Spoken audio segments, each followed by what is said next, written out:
I wanna be like you. I wanna be like you. I wanna be like you. I wanna be like you. Get ready with me as I'm a guest on the pod. I want to be like you. I want to be like you with Elbi Cespedes. Get ready with me.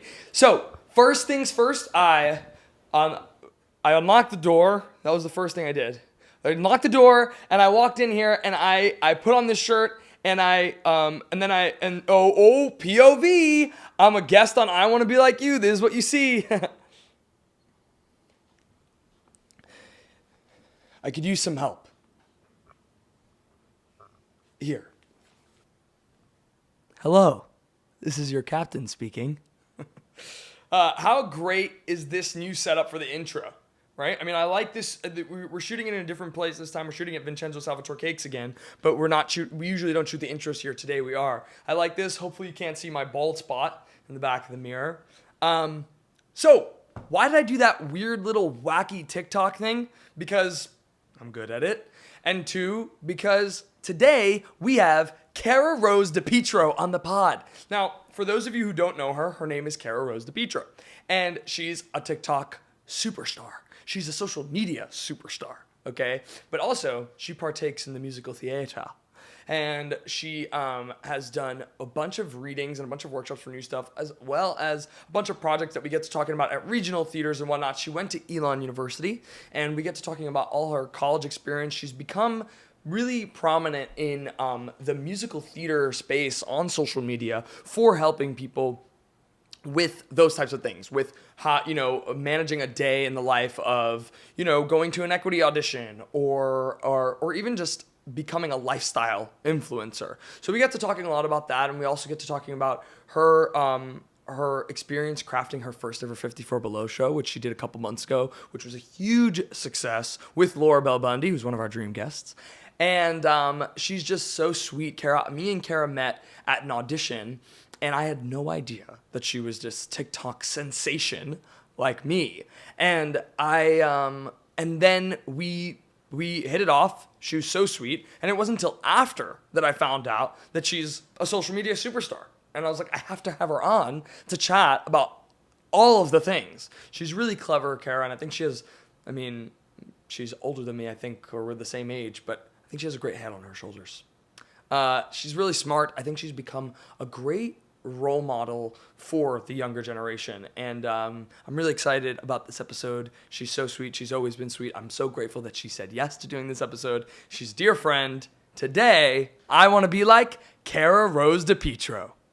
Welcome to another episode of I Want to Be Like You with Elbi Cespedes. Today, I want to be like Cara DiPietro. Thank you so much for doing this, Cara.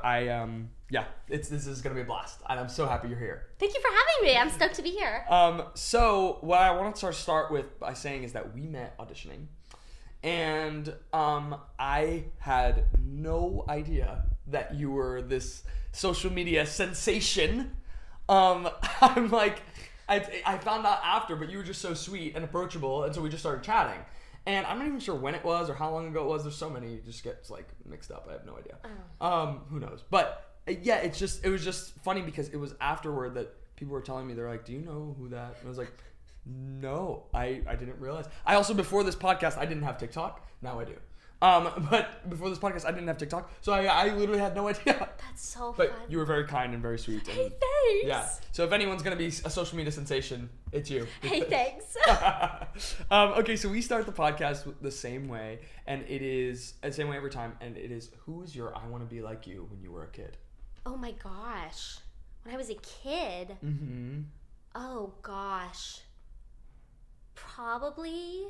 Oh my goodness. When I was a kid, I feel like it was Sutton Foster when I was a kid. Sutton Foster. Yeah, I was so obsessed with I did Thoroughly Modern Millie when I was in middle school. And so I became obsessed with her. Yeah. And then my community theater did Shrek. Oh, and incredible. Then I discovered the song Astonishing when I was in New York. It was for some reason, she was kind of always at the center. Yeah. And so she was like everything. Oh, and then we went to go see Anything Goes, and she was in it. So it was like, for some reason, she was at the center. Yeah. So it was her. Yeah. Like, she was just always there. Love Sutton Foster. Yeah, she was the one. Have you ever met her? No. You've never met her? I never have. Oh, no way. I never have. I'm trying to think if I have. I was just about to say she's so sweet, and then I was like, wait, have I met her? I think I've met her. Anyway, I'm sure she's sweet anyway. That's awesome. I love that. So you were a born and bred theater kid. I was. That's so quite cool. literally born. Well, your parents are actors. Yeah. Okay. Yeah. So tell me, what was like? How old were you when you started like? Was it literally out of the womb? You were singing Tomorrow. Like, kind of, yes. It was. I started taking dance classes when I was like 4. Oh wow! I was really, really young. Oh my gosh! Yeah, and it was never something that was like forced upon me. But it was like we were raised on cast albums. Yeah. And did your parents work as actors? No. So they both studied it. Okay. And my dad. It's so funny. My dad was the one who. My mom knew she wanted to teach. Yeah. They both double majored. So my mom studied theater and education, and my dad studied theater and history. Okay. And it was kind of like my dad literally had jobs, like had theater jobs. And then my mom had wait, I'm gonna start that over. Yeah, do it again. So my dad basically had 2 options. Yeah. He could either take the jobs that he got at NETC, Yeah. or he could go to law school. Oh my gosh. I know, which is so funny. That's and he decided that he wanted to go to law school. Oh wow. And so it was really funny. Like, they both kind of like had these options, but they knew that something that they always said is like they really weren't willing to like kind of give up everything to pursue it. It's not something that they really wanted, and they wanted other things. There were things that they were passionate about. So when they had me, and it was immediately clear, they were like, okay, this one's it was like never a question. They're like, oh, okay, this one's gonna want to do it. So yeah, it was truly like and I like begged to get into dance classes. Wow.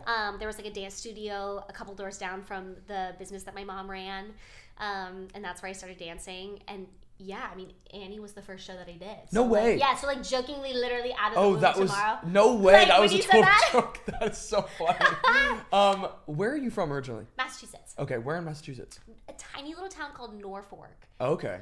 Norfolk. Yeah, it's like if you know where the Patriots play. I don't. Gillette Stadium.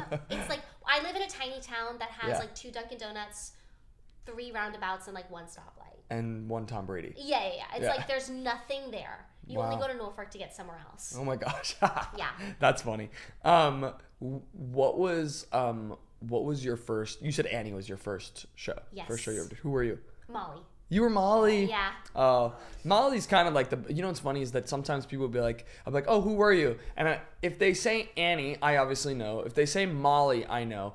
Anyone else that they say in the mix, I'm always like, yeah, okay, you were Tessie, you were Duffy. I'm like, one of them is the angry one who wants to fight. But then I'm like, I can't remember anyone else. You know what's so funny? So the joke that I always make is if I ever write a memoir, it's going to be called Always a Molly, Never an Annie. Because I joke that like that's the trauma I've carried with me for the rest of my life. Yeah, is that I never got to play Annie. Yeah, because right. I looked like I was 4 when I was 7 because I was always so small. Yeah, well, we're manifesting that for you. Hey, you want to bring Annie back to Broadway? You have an Annie. It's so funny. That was like I just did a solo show, and one of the songs I knew I wanted to be in it was I wanted to sing Tomorrow from Annie, because I was like, this is my time. And it was I'm gonna play. It was fantastic. Thank you so much. I watched it. But one of the bits after was I was like, listen, if anybody is in the market for an Annie. Like, that's so funny. 5'1". I come like I'm 5'1". She could still be Annie. Yeah, I've got an equity card. Yeah. Like, right over there. When I was a kid, I did Daddy Warbucks. I can't do that.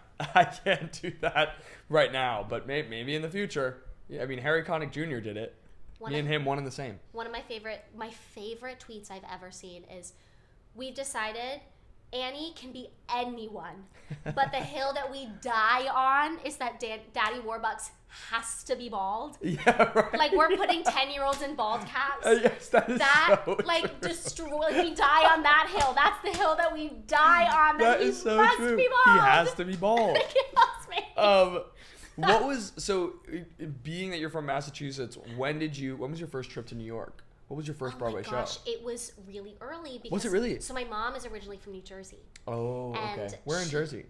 Bergen County. Like Richmond. Yeah, of course, sure, yeah. So my first Broadway show, I believe, my first one was Beauty and the Beast. Wow. We were. You're like the third or fourth person to say Beauty and the Beast. That's amazing. I wish I'd seen that. We were so spoiled because, like, truly, we would grow up like going to my grandfather's house, my grandmother and grandfather's house, and driving into the city like 30 minutes. Yeah. Constantly. I think I was a baby when I saw my first show. We were constantly seeing shows because it was right there. Yeah. Like we would constantly be seeing shows. Wow. See, that's so funny because usually we'll have guests. I say this all the time, so excuse me. But usually we have guests who are from New York who will always say like I was a kid, and it's usually a Disney show or but oftentimes guests who are not from New York will say something that's like, you know, I don't know, a chorus line, you know, like something that was like a big show at the time that they came to New York, and then we're like, I have to get a ticket to see X, Y, and Z, you know? So yeah, that's funny. That's so cool. Do you remember it? No, I was so young. Yeah, it's like the fact that I don't remember it is like speaks to like how lucky we were. The fact that I don't even remember it. Yeah. Like we just saw so many. We were so lucky, and it was such a big part of like my mom's side of the family. She was the youngest of 3, and my grandparents, like, theater was such a huge part of their. I'm gonna start that over. No, you're good. We can keep going, but we just got mail. We just got mail. That's what that was. Someone came in and go, it's like AOL. I know, truly. You've got mail. You know, anybody older listening to this is like, how do they know what's that? up? How do they know that? And anybody younger is like, what are they talking about? Yeah, what are they talking about? Okay, sorry, you were saying. No, you're fine. But yeah, like it was such a huge part of like their upbringing, and so like theater was such a huge part of all of our lives, period, you know? Everyone, like, we were so fortunate that like theater was always such a huge part of our lives from across the board, so we were always seeing shows. I love that. And we were so lucky. I love my gosh. That. Yeah. So I want to talk to you about your first agent. Well, actually, you know what? Let's take it back for a second. Your college experience. Yes. I want to talk to you about the audition college experience. A lot of the guests that we've had on have not had anywhere near the same experience that I think we've had in the college audition circuit, or that some of these kids listening, especially with this episode, I teach children's theater, so I know a bunch of kids will be listening for you, and a lot of them are going into or entering that college audition circuit. It is such a culture now. It has become such a thing, and we've had so many guests on that have been like, it was not like that for me because that was, you know, years ago, but now it's I don't know if I'd like get in now. Like if I like even now I'm like I look at like what they're doing now and I'm like, oh my gosh, if I audition like I was back then, now I'm like, oh, I don't know if I can. Yeah, it's ever evolving. It's even crazier now. I'm like, oh my gosh. And competitive. It's so competitive. I feel like it gets more and more and more, and I'm like, oh my god. Yeah, I know. So talk to me about what your experience was like then auditioning for colleges. How many schools did you audition for? What was that whole thing? Yeah, so 17 schools. Oh my gosh. 17. Yeah, I know. And like, so there were 17 schools, and I can't remember if like all of them were audition based. Yeah. I remember doing 5 of them at Unifieds. Okay, sure. Yeah. I'm sure some of but yeah, there were 17. That was the number. And of course, the one that I ended up going to was the last one, because of course it was. Like, of course it was the last one. Yeah. But yeah, and the way that I did it, I worked with a coaching company out of Boston. Okay. Called My College Audition. Mm-hmm. They're still around today. I loved them. They were so great. It was a small. I think it was kind of towards the beginning of when they started the first couple of years, but they helped me so much, especially because I was coming from a really small all-girls Catholic private school. Oh, okay. And cool. I was really one of the first girls, if not the first girl, to ever go for theater. And so they kind of didn't really know what to do with me. Yeah. Which is fine, and we knew that going in, so they were such a huge help. And so I auditioned for these schools, and I was really, really fortunate that I had these 2 parents that were incredibly supportive, that kind of knew. Like, they knew what to expect, they knew what was going to happen, and they were really in it for the long haul. Right. But they also knew, like, they were like, she's got it, she knows what she's doing. Right. And so I had the way that I tried to really do it, something that was really important to me, is I had 7 reach schools, like 7 schools that if I got into any of them I'd be happy. I really, really tried to not fall in love with one. Yeah. Because I knew if I fell in love with one, it was just like I'd just have my heart broken. That's actually a great piece of advice too. It's easier said than done. Yeah. You know, like, but you see it a lot where people get married to these schools and then when they don't get in their heart, it's just crushed. And it's heart, crushing. Because yes. you work really hard. Oh my gosh, yeah. Yeah. And something I always share with people too is like, there were a lot of pre-screens that I didn't pass, and a lot of, like, I got a lot of no's. Like, I was talking to some students on Long Island a couple of weeks ago. My friend Michelle's a teacher, and we were talking about college auditions because they were in the midst of like that time, in the midst of the like no's and the acceptances and and that's something I'm always really transparent about, like the ones that the pre-screens I didn't pass and the schools I didn't get into and things like that. Just because I think it's helpful to hear. Yeah. You know, I think it's always really helpful to hear those things. Yeah, for sure. Because it was really helpful to me to hear those things and being like, oh, well, that person's just fine. Like they didn't. Like their world isn't over. They still have a life and a career. Yeah. But yeah, I had 7 schools, and I was like, you know what?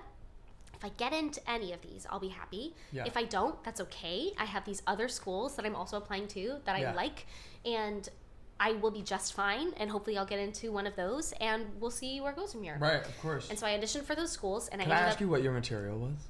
Oh my gosh, yeah. Do you remember? I remember my 2 songs that I presented like first. Yeah. One of them was "Stop and See Me." Where's that from? I cannot remember what it's from, but it's an Alan Menken song. Oh, okay. Interesting. It kind of is not I probably should not have sung that. Oh, really? But you know what's so funny? Is it a ballad or up-tempo? Ballad. Okay. And then oh my gosh, If You Hadn't But You Did. Where's that from? 2 on the Aisle. Oh, wow. I don't know these songs. It's it's a comedic up-tempo, like Kristen Chenoweth sings it a lot in her concert rap. Yeah. It's very funny. Okay. Who wrote 2 on the Aisle? Compton Green. Oh, okay, cool. Yeah. Super fun. Fun. Yeah. But it's funny, one of the songs that was one of my backups. Yeah. Also All the Things You Are. That was another one that I always brought in. Where's that from? Oh my gosh, who wrote that one? You're stumping me. And that's hard to do. All the Things You Are. Someone's screaming at their I know, right? And they're like, Cara, come on. Yeah, I don't know it either. I haven't sung it in so long. That's so funny. But that was another one that that was one of them. But it's funny. There's one song that the one song that I has not left my book since I was 14. Yeah. That I also brought with me to college auditions that has probably gotten me the most jobs I've ever gotten. Tomorrow for Manny. Yeah, it's Tomorrow for Manny. A Change in Me from Beauty and the Beast. Oh, really? Yeah, it is so That's funny. A beautiful song. Every time I've taken it out of my book, I've immediately put it back in. I don't know what it is about that song, but it's every time it's a beautiful song. I don't know what it is, but I've been singing it for the last 10 years of my life now, over 10 years.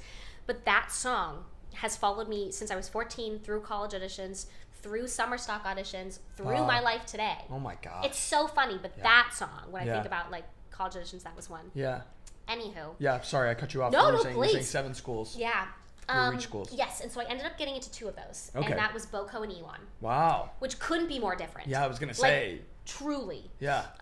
Boco's also, I imagine you would still live there, but it's closer to where you're from. And yeah. And it's the programs are so, it was conservatory versus liberal arts. Yes. It was a program of around 80 versus a class of 80 versus a class of 20. Yeah, it was my home state versus North Carolina. Right. There were so many things. They truly couldn't have been different. Yeah. But it was funny. When I felt the same feeling at both schools. I felt it a bit more so at Elon. You get that feeling when you get somewhere and you're like, oh, damn, this is it. I kind of got to Elon and I was like, oh, this is the school, you know? You just get that feeling when you know. Yeah. And I knew when I got there. I knew that was the place for me. Oh. Which made me a basket case the day I knew those acceptances were coming out. Oh my gosh. You just get that feeling sometimes. So you're like, oh, this is it. Yeah. But it ended up working out, and that's where I ended up going. What do you think about, this is a little silly, I'm getting really nitty gritty for you college auditioners, so I hope you're listening closely. What do you think about, because you mentioned these songs that you were singing, and I didn't know any of them my MO in going to was like find a song that people don't know. Yeah. Like that was such a big thing. I think now auditioning, I'm realizing I'm like, I think that it's more about like I almost was disregarding whether or not some songs suited me to go for more niche. Yeah, absolutely. And now I'm like, oh, there are songs that are better for me that might be a little bit more well known, but it's okay because they're better for me, right? So I guess, yeah, speak toward that in the sense of like, you know, I mean, I'm sure all those songs were great on you. I'm not saying that. But it's more about like, I did this song that I realized afterward. I was like, this isn't really for me. I don't think that I suit it, or it doesn't suit me or my book, or, you know, things like that. Yeah. Yeah, it's interesting you say that, because when I think about those 4 songs and when I think about A Change in Me, Yeah. and why A Change in Me has always worked. Right. And I think about those other songs and why they were fine.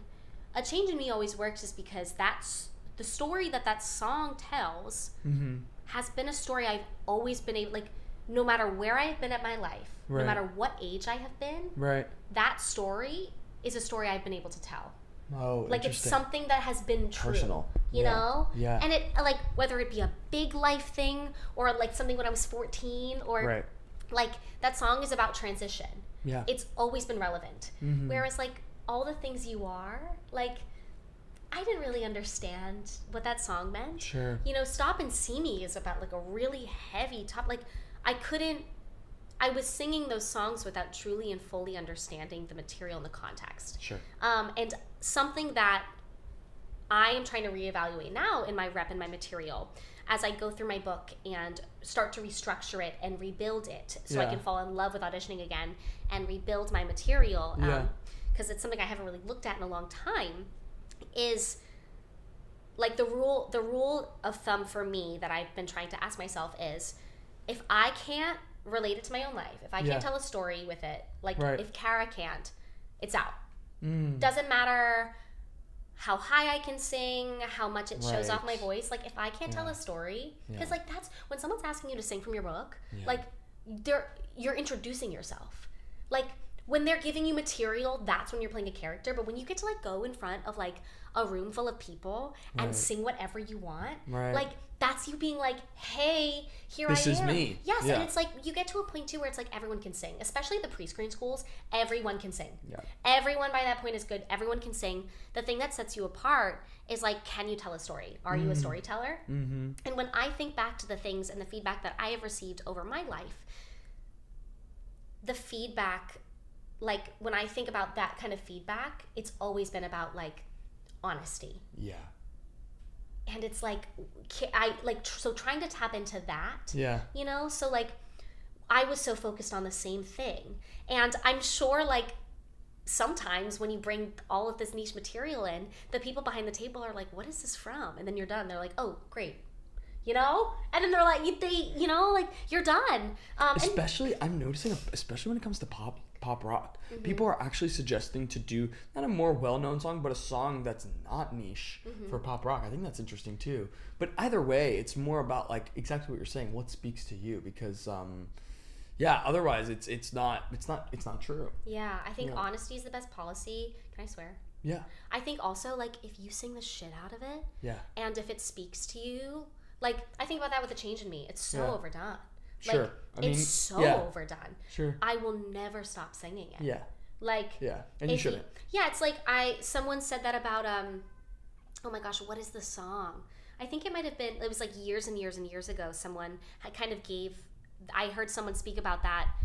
It was Breathe from In the Heights. They were like, that song is so overdone. Yeah. But I know that I sing the shit out of it. Right. And I know that like no song has ever felt more me in my life. And I will never stop singing it. Things seem to be temporarily overdone, right? You have like a song, like I think about like Gimme Gimme, right? That was a song that girls were always discouraged from doing. Now that song, listen, it's still not but that song is not done as much anymore because people were discouraged from doing it. Now, we're not encouraging you to go in there and sing Rose's Turn, you know, but we're just saying, you know what I'm saying? Like, but it's just a matter of like, if you feel like you can sell this piece better than someone else, or either way, it speaks to you in that way, you know what? Go do it. Like, screw it. Go give it a shot. Yeah. So I think that's interesting. Talk to me about your college experience. You got into Elon. What was your experience in Elon like? And I know you've talked about it some, and it's funny because in doing this now and prepping for this now, I've learned so much about you, Cara. Right, because all I do is overshare on the internet, so I'm such an open book. It's not that. It's just that we're like, me and you are friends, so there's so much that I didn't know about you. Like, to my point, like, I just met you at an audition. I didn't know, there was so much about you that I didn't know. And so, yeah, I guess speak toward your college experience, because I think what you have to say is really interesting about it. I've listened to your TED Talk, but we'll talk about that in a minute. Yeah, I mean, it was crazy. I mean, it was so wild because, like, I went to a high school where, like, we got a music room my senior year. Oh, so, yeah, wow. It was crazy. Fancy. So being able to, like, for the first time, study the thing that I was passionate about was a wild experience. Yeah. It was crazy. Yeah. It was a bananas 4 years. Yeah. And it really was. It was like, I'm so confident and so glad that I chose Elon and a liberal arts education. Yeah. You know, Elon is so cool because I feel like, unlike a lot of other programs, it's so hard. BFAs are really hard because they are so structured. And so it's tough because, like, it's tough if you want to, like, study abroad and if you want to minor or double major. It's really, really tough because those programs are really, really stiff and rigid just because there's a lot jam-packed in those 4 years. Right. But for some reason, Elon allows you to do things like study abroad and That's minor. interesting. Yeah, super cool. And so there was just, like, a lot of opportunity to explore other things that you were passionate about. Right. And the people there were so kind. You know, we really lucked out. Our class was full of just really great people. And I feel like we didn't really realize that until we were, like, kind of halfway through and we were like, oh, wait, like, Oh, that's lovely. How big was your class? I think there was like 21. Oh, okay. I think we started with around 21. Yeah. Oh, that's I great. can't remember how many we graduated with, but like, truly, it was such a. And really... you were the COVID, not the COVID year. You were in 2020, but you were, I think, like me, we were in the same. 2021. 2021. Yeah. So we were like the junior year Were you with? This is really niche. Sorry, guys. Do you know Kenny Harvey? Yes. Yeah, he's a good friend of ours. He's a good friend of. No yeah, way. We went to high school with him. Yeah. I was just thinking about that. I was like, wait, he was Elon. Wait, he was class of 2021. Yes. Was he in your theater class? No. He was an acting major. Oh, acting major. So okay, we took like some of the same. We always took the same acting classes with the acting That's so majors. funny. And we overlapped in other classes, but those were all like what's it called? Electives. Yeah. But Okay. yes. Okay. Wow. So your major was musical theater. Yes. Okay. Very cool. Yeah. Very cool. What shows did you do in college? I was in the ensemble of Hello Dolly. Oh, nice. We Will Rock You. Does anyone know that musical? I know it because it's funny. Someone was just talking to me about it yesterday. It's on Royal Caribbean now. You bet it is. Yeah. It's the Queen musical. You bet it is. That was the last show we did before lockdown. Oh my gosh. Oh my god. Maybe that's why lockdown happened. I like to think that the things Because that caused the you did lockdown We Will Rock You. that show, the Hairspray Open Call. Yeah, right. Yeah, the Hairspray Open Call was the thing. Yeah, those miscellaneous things. Yeah. So we were talking about Elon. You graduate college. Mm-hmm. Do you move to New York? What is the first step? Yeah, so I graduated and I actually moved home with my dad. Okay. Moved home, saved money. Yes. Worked as a barista. Nice. And then August of 2021, I moved to the city. Oh wow, that's pretty soon. Yeah, it was pretty soon. Yeah. So I moved home. I think we graduated in like May. Moved home, worked, saved, and then moved. Wow. Yeah. Awesome. And so, did you hit the pavement auditioning? What was your? Well, let me ask you this: how did you get your first agent? Did you already have one before moving? So through Showcase. Through Okay. our Showcase. You did. Oh, nice. Who was your first agent? DGRW. Who you're still with? I am. Oh, amazing. Oh, good for you. That's Yeah. amazing. I'm still with the same ones. They're the only ones I've ever had. Nice. Oh, that's great. I am so lucky. Yeah. So lucky. I've heard great things about that. Yeah, they're like, I thank my lucky stars every day. Oh, that's awesome. I love that. So, so you moved to New York knowing you had them too. Yes. Great. Okay, amazing. Yeah. And then what about your equity card? How did you get your equity card? That is a very recent thing. Oh, is it? Yes. Okay. I've been a member of the union for like a little over a year now. Okay. Yeah. Yeah. I guess me too. I guess I'm like June. No, I guess 2 years. June 2023. So almost 2 years. Yeah. Yeah. Yeah, it's so funny. I was talking to, I was just at Illinois State for, Yes. we were just saying I was just at Illinois State for the week, and we talked about this a lot. Right. Did you join through open access? No. Yes, question mark. I joined like through a contract that I did. Oh, okay. But I feel like with open access, I don't exactly, I guess I did. Yeah. It just wasn't a specific contract that got you it, but also you. Yes. What was the contract? You're a Good Man, Charlie Brown. Oh, great. Where'd you do that? Yes, I did it at the Link Theater in Jonesboro, cool. Arkansas. If anyone ever has the opportunity to work there, Really? amazing. Were they wonderful? It Who'd was you play? so wonderful, Sally. Nice. Yeah. Oh, perfect for you. Yeah, That's amazing. It was great. Yeah. Oh my gosh. So what were you talking about in regards to equity? Yeah. So wait, I'm gonna stop this right Yeah, here. go for it. So we talked a lot about like joining the union, and because they were like, how does it happen? How does it work? Like, shouldn't I? Kind of all that stuff. Yeah.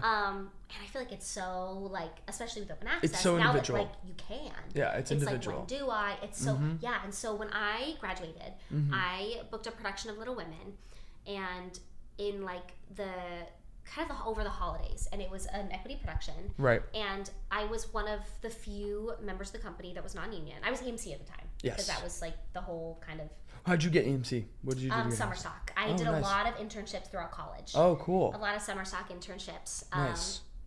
And so I think at the time I had like a little over half of my EMC points. Oh, amazing. Yeah. And I think this is like, but I think this was when open access started. Yes. I guess, I don't know if we've talked about it on the podcast. Open access, we've mentioned it in passing, but like open access means that now you can join the union pretty much freely as long as you have one like pay stub. Yeah. You can, that you've worked at a theater.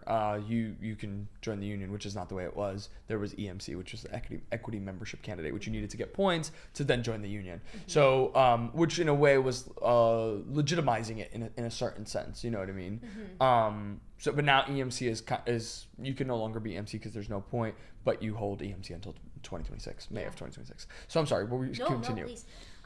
And so I was kind of like, should I take my card? Should I join? And it's so funny. It was Jordan Dobson. He was playing Laurie at the time. And he was like, he gave me the best advice. I don't even know if he knows that this advice was like so good, but if he listens to this, he'll know. I should text him.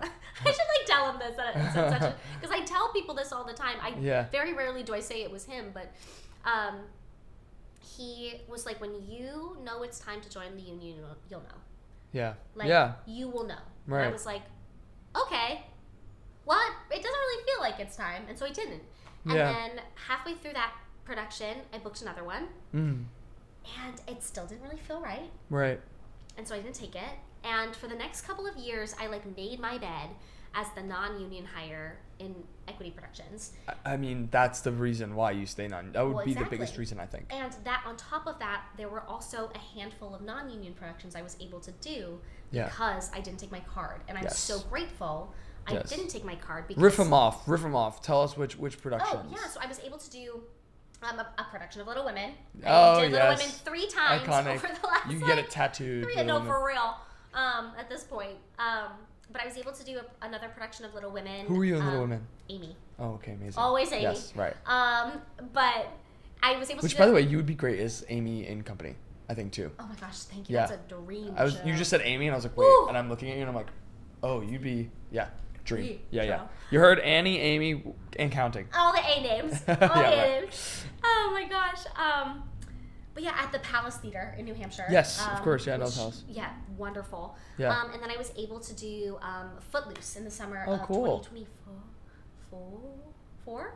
Oh, cool. Oh my God, the Where? years are like interlakes. Oh, nice. Nice. Yeah, and so I was able to do that. Which was so fun. That's great. Super great. It was Who were really you in Footloose? Ariel. Oh, wow. I know. Cool. Which was really exciting to do. Yeah. It was very much like I had spent a lot of time doing these like funny, like kind of like quirky, comedic. Yeah. So it was really playing Ariel was a really. I'm so grateful I didn't take my card and I had the chance to play her. Right. That was a really cool experience. Do you remember what was your first professional theater job? Do you remember? The first time I ever got paid to do theater was summer of 2018. I made $200 a week. Oh my gosh. It was one of those like. How fancy. Oh yeah. It was the 2 shows we did that summer were Oklahoma and Gypsy. I was Ado Annie in Oklahoma, and I was Dainty June in No Gypsy. way. Oh, that's so cool. Middle of nowhere, Virginia. Incredible. The middle of like Mennonite country. We were an hour from the nearest Bank of America. It was like one of those jobs. Yes, right. You're in the middle of nowhere. Yeah, that was the first That's time. so cool. Oh Yeah. my gosh, I love that. I love that. And Oklahoma, Ado Annie, that'd be great for you too. That's It cool. was so fun. Yeah, I love that. Okay, talk to me about your social media, because I mean, we've talked a lot about it, but when did you start? Like, when did you start a TikTok? And actually, I guess this is a conversation in and of itself. I had an Instagram. I started an Instagram when I was 12. No way. It's kind of crazy to think about now, because now I'll be like, if I have like a 12-year-old kid, I wouldn't want them to be on social media, I don't think. But I was on Instagram at 12 years old. But it was different. It was. When we were It was. young. Like when Yeah, we were in, because I had one when I was in middle school, but like it Yeah. wasn't what it was now. No, you were posting things that was like, do you remember that trend, like keep calm and talk to whatever? Yes. Like that's how I was posting, like keep calm and follow my friend. Yeah. Or like things like that. I would post pictures of like, I don't know, blueberries. Like I would post weird stuff, Yeah. and you're like, what are you? So it was just like much more, I don't want to say safe, but in a way. But safe. Yeah. Correct. Yeah. It was just like a forum. It wasn't like this There were big no thing. stories. No. There were no like. Yeah. No. It was it just wasn't what it was. Yeah. Yeah, and it wasn't meant for any type of influencing or any. I don't even know if it was up for monetization. I don't know if that was an option yet. No. Monetization. Anyway, I'm sorry. So talk to me about your social media, your experience with social media, and how you got into influencing. Yeah. So it's funny. I've always loved video editing. That's kind of like that like editing scratches this like little creative itch in my brain. Yeah. I love it. I've always loved it. And Right. so when I was younger, it's something that a lot of people don't know about me Yeah. is that when I was younger, I used to make these YouTube videos. Uh-huh. And that's how I got started. I used to make these like covers and these mashups and these Oh, medleys amazing. on YouTube. And so every now and then I'll get a comment on a TikTok that's like, wait a minute. Like, are you this person? And it's like, yes. That's funny. And I made those. Are they when still up there? No, they're privated now. Okay. They're privated Yeah. now. Actually, I'll- mine are too. I'll never get rid of them because Yeah. they You just like unlist them. Or whatever. yeah, I unlisted them. Yeah. But I made those when I was in middle school and high school, and then when I got to college, like long form content is so tough because when you're getting a theater degree, it's like you don't even have time to do anything. Yeah. But long form content is really hard. Yeah. I always say when you're a content creator who makes content about their life and their job, not a content creator who makes content about just like kind of their life. It's long form content is really tough. Yeah. And that's why short form content is so great because Right. you're kind of able to make it work for you Yes. instead of having to work And for you're it. kind of working on your own schedule in a big way, Yes. whereas long form it's almost like part-time, full-time. Yes. Like, And the idea of being able to do long form is something I would love to do. Yeah. But it's like you kind of have to choose. You have to choose between the two. Anyways. You're doing it right now. Yeah, like yeah, right. Yeah, that's funny. Yeah, you're doing long form right now. truly. And so I had always loved creating. Yeah. And then but I had stopped kind of when I was in college just because it wasn't sustainable. I couldn't keep up with it. But when I moved to New York City, when everyone had TikTok, but I had posted videos like Sure. for like friends though. Like Yeah, it wasn't yeah. anything serious. The story is such a cliche. I'll kind of like tell it very quickly. Basically, I was working at a coffee shop in New York, and it was that weird post-pandemic. Everyone was kind of transitioning. Self-tapes. How are we doing this? Are people auditioning? Are theaters opening up? Omicron's about to happen. What's going on? Right. And I was like auditioning, and I just felt like everything just kind of felt like it was like I felt like I was throwing spaghetti at the wall and nothing was sticking, and I just was so unhappy, and I was frustrated, and I was tired, and I was sitting on my break at my barista job, and I was like, I'm 20 years old in New York. These should be the best years of my life. Right. And so I kind of decided that day, I was like, I don't know what changes, but today something changes. And I literally posted a video on my lunch break saying that, like a video of myself, typed that out. And I said, like, I don't know what changes, but today something changes. And I posted that. Shut my phone off, went back to work, finished my shift, And I opened my phone back up, and that video had like 30,000 views or something. And I was like, oh, that's crazy. Whatever. Oh my gosh. And I like put my phone, but like that happens all the time. Yeah, you just have a video. sure. I didn't think much of it, and I put my phone away. I walk in the door of my apartment that day, and I, in my inbox, had an offer to do Little Women for the first time. My first job offer post-grad that day. Wow. When I got home. Oh my gosh. And like it's so funny because Little Women has gone on to be such a huge part of my social media journey in my life. Yeah. And I was like, wait, whoa. And so then I kind of made another video and was like, wait, I guess it kind of did. And I don't know today something's going to change. And then it changes. Then, like you almost planned it. Yeah. It's like so crazy. And so then I'm going to start. You know what? I'm going to put it right here. Today, something's going to change. I mean, I'm pretty happy with where I'm at, but you know what? Anyway, I'm bringing it into the ether. Yeah, put it out there. Yeah. No, but that's incredible, though. Crazy. And so then I just kind of kept making videos. And at first it was like very niche theater humor. Right. That like on that very niche corner of the internet about like with theater TikTok that we all know and love. But that's kind of the way to do it is the niche. Yeah. And then I kind of unintentionally, I didn't understand that I was doing this at the time. I started kind of bridging this gap between lifestyle content and theater content. I started making like day in the life vlogs and like backstage videos and get ready with me's, and I had no idea that I was really doing this at the time. And I definitely wasn't the first to do this. But all of the sudden there became this space in in theater content where for like lifestyle content, and I just loved it. I loved that I had this creative thing that was just mine. And then I booked Catch Me If You Can halfway through that, and I was like, okay. Where did you do that? Arena in DC. Oh, nice. Yeah. And oh my gosh, Arena in DC. Oh, okay. It was great, yeah. I was thinking area. Okay, yeah. Oh my gosh, amazing. Who were you in Catch Me If You Can? I was in the ensemble. I covered Brenda. Oh my gosh. It was a show that I had done. I had interned and done the show a couple summers ago at Mill in a Barn.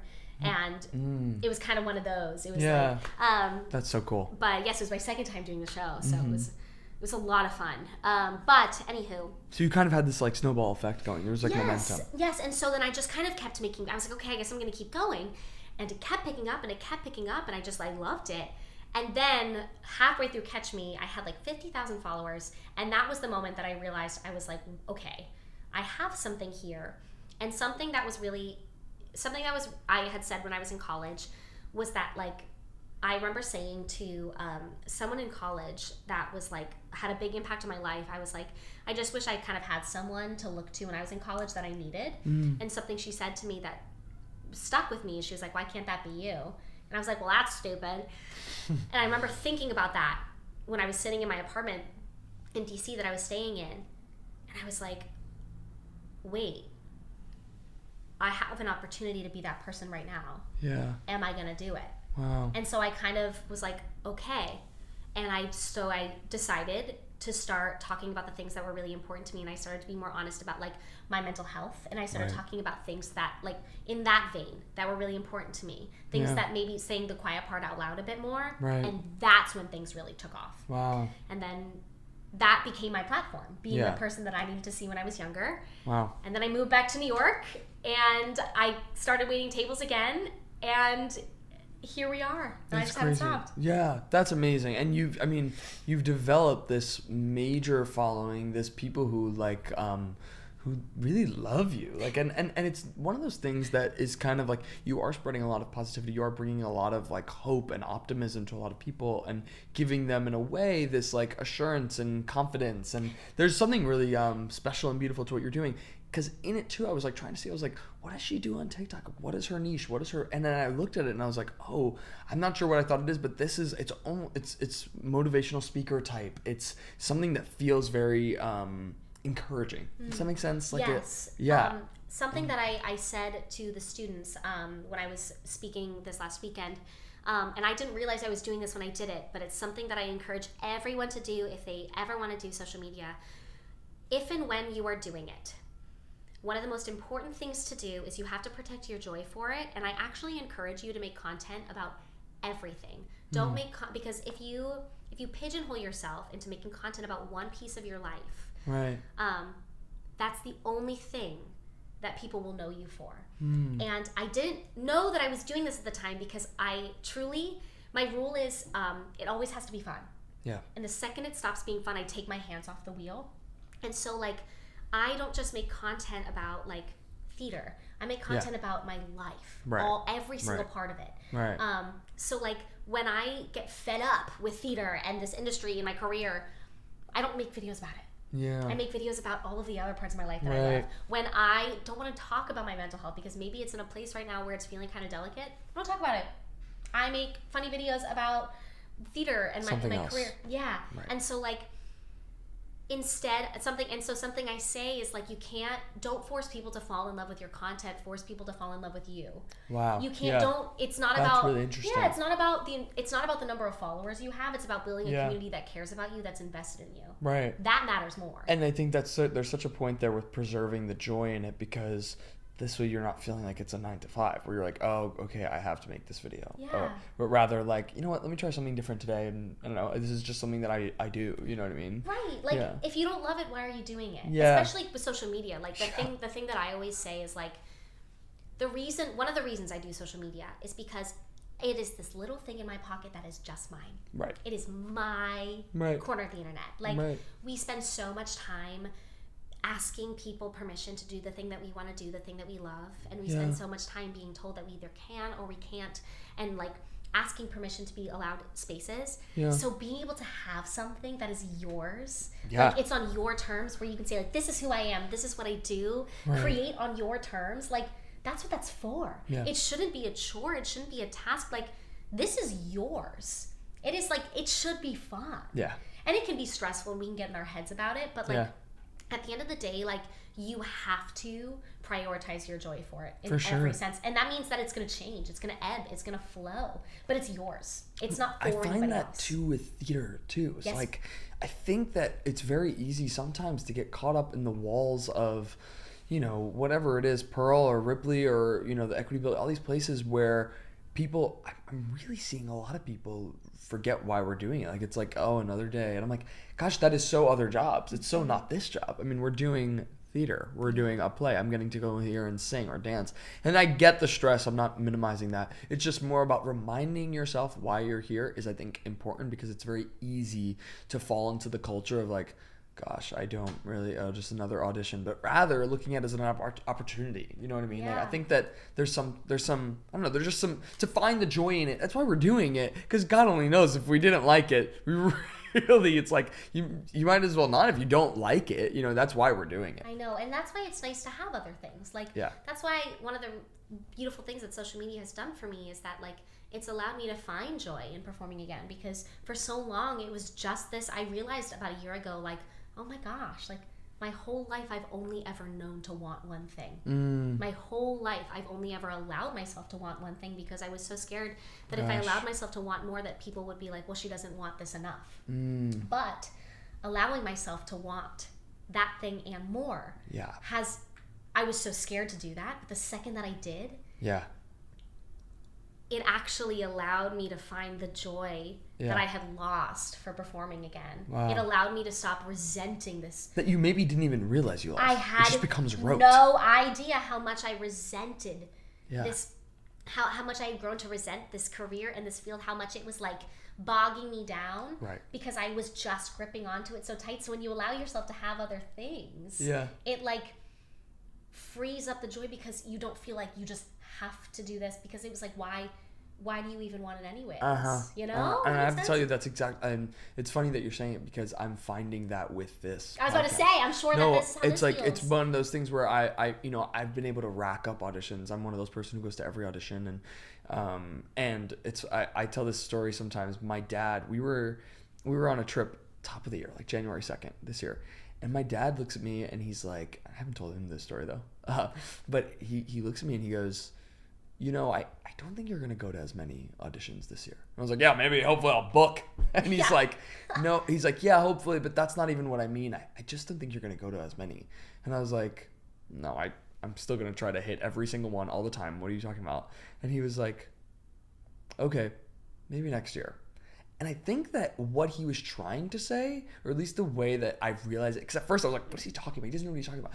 And then I think it literally took like a couple weeks, because then a couple weeks later we started doing this pod, and I started to realize like this, like you're not going to feel the need that if you don't go, you'll miss it.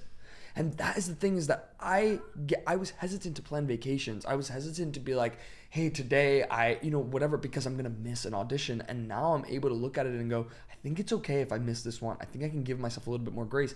And I found this thing where sometimes I've not been able to go to auditions because I'm here filming these pods. And I'm kind of like, it's okay, because I'm finding a lot of joy in this, It's not dismissive, but it's more about like, yeah, anyway, it's to that. It's like, I'm loving doing this.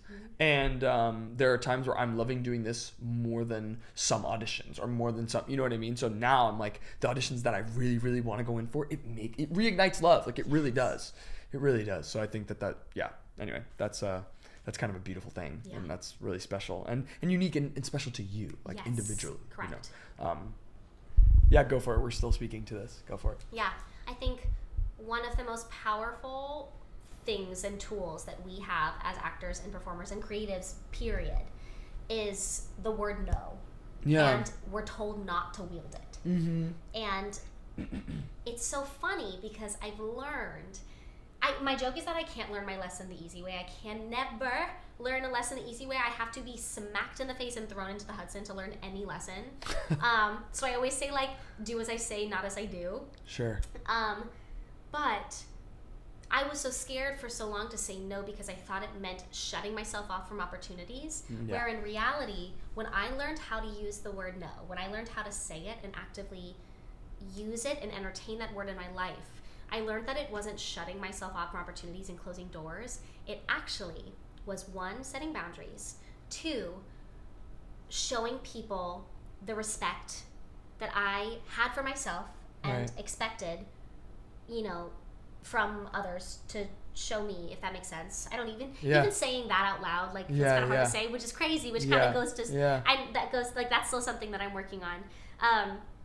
But it also, a lot of the times, when you say no to something, it's not shutting a door, but it allows for people to come back with the things that allow you to say yes. Oh, interesting. For that opportunity. Oh, that's interesting. If that makes sense. Yeah, that does make sense. Yeah, that's really interesting. It's just a not yet. Yeah, or right. not right now. Yeah, wow, that's super interesting. I think too, and it's natural with like theater people, and you speak to this in your TED Talk, which is what I wanted to discuss next, is like this hitting the ground running. And I'm one of those people. I need to...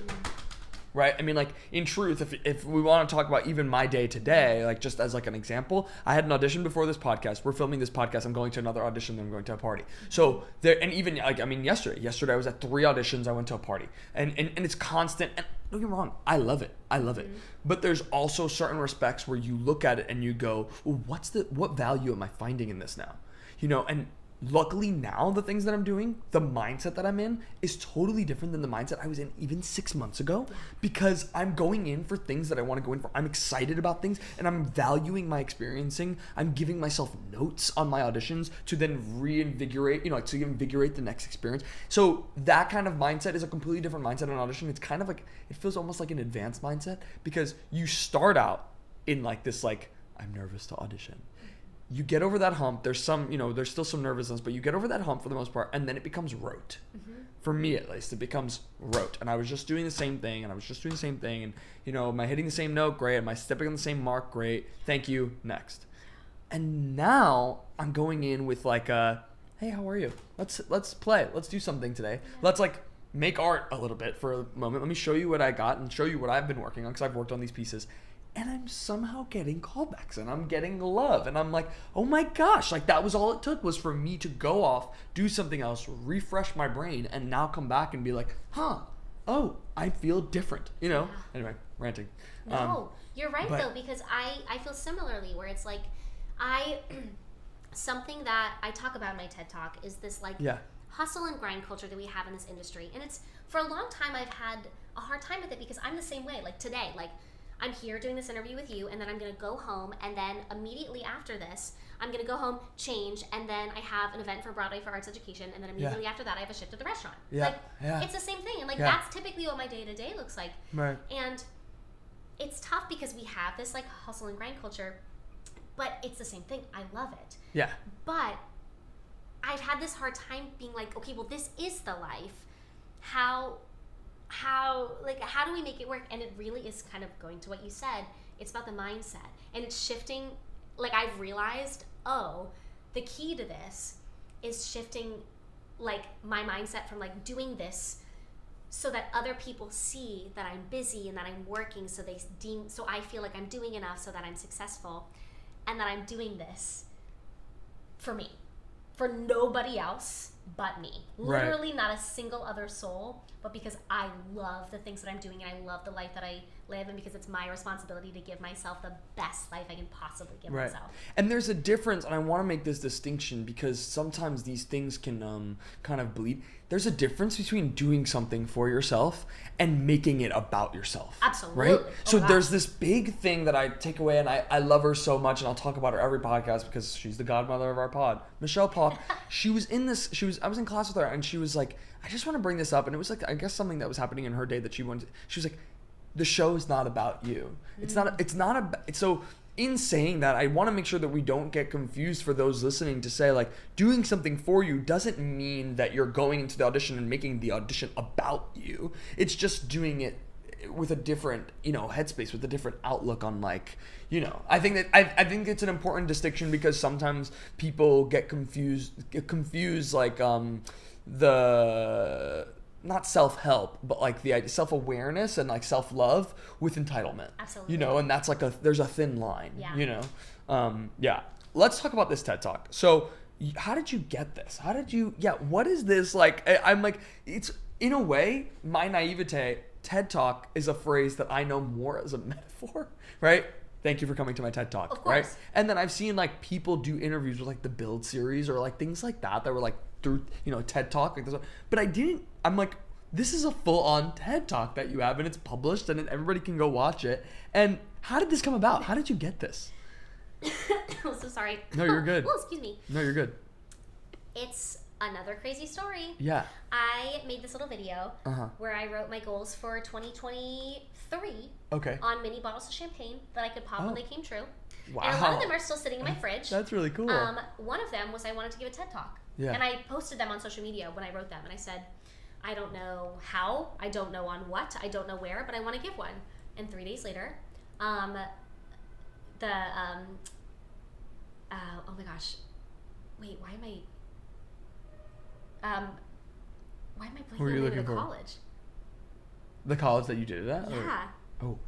University of California Davis? Is that what you see? Yeah. Oh my God. Wow. I just had like a total stroke. No, you're good. Anyways, rewinding there.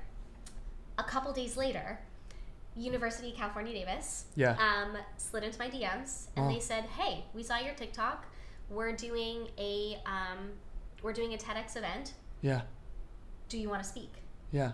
And I said, "Yes." And that's how it happened. Wow. And so then I spent originally the event was going to be that year, ended up getting postponed, which ended up being great for me. It ended up being like a crazy year on my end. Yeah. So it like ended up working out. What was the year that your social media really took off? Was it 2023? It was 2022. Okay. 2022, the summer of 2022. Okay, gotcha. And yeah, so I ended up being like a crazy couple of months for me, and so being able to spend another calendar year writing it and refining it, and also like living that calendar year. Yeah. So I had some experiences that year that I was like, oh, of course I couldn't give that TED Talk a year ago. Mm-hmm. I had to live some experiences first that like allowed me to have a bit more insight that I'm so glad that I had. Oh, interesting. Does TED stand for something? Do we know? Yeah. I just looked it up because she was like, someone contacted her. I was like, was it TED? Yeah, it was TED. It was Entertainment and Design. Yeah. Say it again. Technology, Entertainment, and Design. Technology, Entertainment, and Design. Okay, yeah. It's not like a guy named I thought Ted. it was Ted. You thought it was maybe Ted. Ted started this. He's like, let me talk, and then it's named it a TED Talk, but that's not the case. No, continue. Sorry. But yeah, no, and so then I spent the next year writing this talk, and what did you want it to be about? What was your intent going into this? I knew that the title "Confessions of a Recovering Theater Kid" was always the title. Oh, I nice. knew I wanted it to be about my journey through mental health and recovery from an eating disorder in my like kind of through my college journey into our industry. Right. And I wanted it to kind of be about saying the quiet part out loud. Yeah. And kind of circling around the 5 words that changed my life. Why can't that be you? Becoming the person that I am today, but also kind of like saying the quiet part out loud and calling into topic, because I feel like something that I learned when I was in college, like, wait, we're all having this experience, we all feel this way, why is nobody talking about it? Right. You know? Right. And a big part of that discussion was, I didn't want to talk about the things that I had learned. I wanted to talk about like the big lesson that I had unlearned, was this whole idea of like, if you're not working yourself into the ground, you're not working hard enough. Right. That was kind of the antithesis of everything. Right. Right. That was kind of the really big thing that I wanted people to take away from it. Yeah. There were a couple big points. Yeah.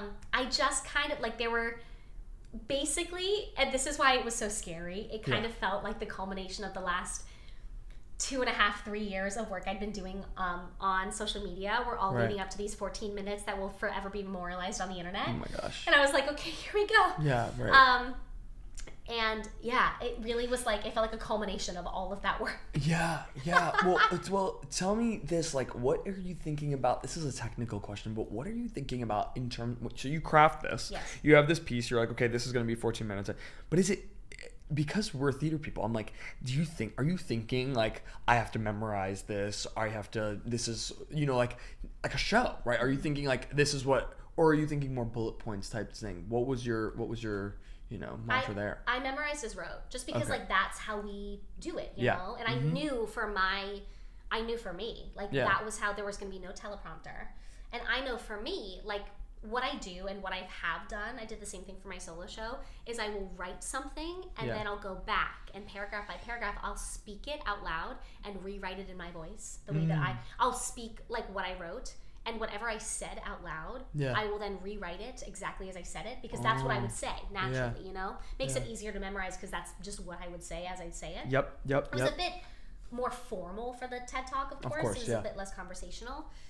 But yeah, I did as wrote because I knew there was no room for error, and I knew I would be so nervous and terrified. Right. So if I memorized as wrote, there was no room for error. Who's in the room when this is happening?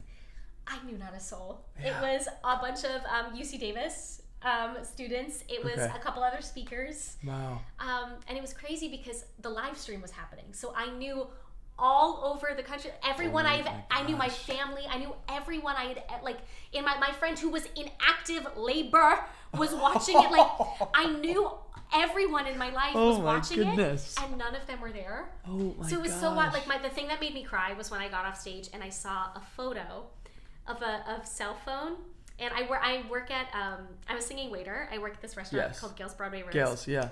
And when we have parties and like groups, we fill pitchers of like Sprite and Coke. And that's the thing you do at the beginning of every shift. And because of the time difference, my TED Talk was right at the beginning of the shift when we do that. And I got a photo, which I'll never forget. It was a photo of my TED Talk on the live stream on a cell phone propped up against like 2 pictures as they were filling the rest. And everyone was watching as they filled it at the beginning of the shift. So cool. That was the one that wrecked me. That's the one that really got me. That's really sweet. I want to talk about some of the things that you discuss in there. This is going to be kind of a crazy, big, general question. You talk a lot about mental health, and in what you do on social media, you talk a lot about mental health.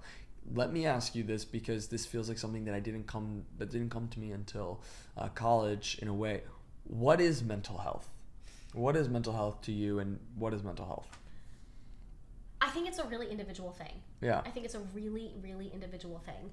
At the end of the day, like, it's the same thing as physical health. Yeah. You know, it's the ability to be able to take care of yourself in a way that you are able to function day to day in a way that you're not just surviving, but you're fully living. Mm-hmm. You know, like that's the way that I define it. Because when I think about my physical health, right, I don't want to just be like surviving. I don't want to just be getting by. You know, I don't want to be like, okay, like, why I feel okay enough to get by day to day. And when we think about mental health, that's kind of like we compromise. So when I think about mental health, it's like the art of being able to take care of yourself in a way that you're not able to just survive, but you're able to live. Yeah. You know, and it looks different for everyone because everyone else struggles with different things in that regard. Right, Everyone else deals right. with different things. It also ebbs and flows and is constantly changing, as our physical health does. Right. Yeah, that's really interesting. I think that a big reason why it's maybe not talked about enough in a certain respect is because it's not as apparent. Absolutely. Right, as your physical health, where Yeah. it's like I can see if something's wrong with my leg, right? Yeah. Whereas a mental health thing, a lot of times it's very easy to suppress, but also it's something that's not like visual. You can't literally see it or feel it or whatever but you might still be going through something, and it's not something that you're. Yeah. No. That's really interesting. Can you talk a little bit, and to the extent that you're comfortable, of course, about your diagnosis and your experience with anorexia? Yeah. It's something that I've, for over half of my life, have dealt with.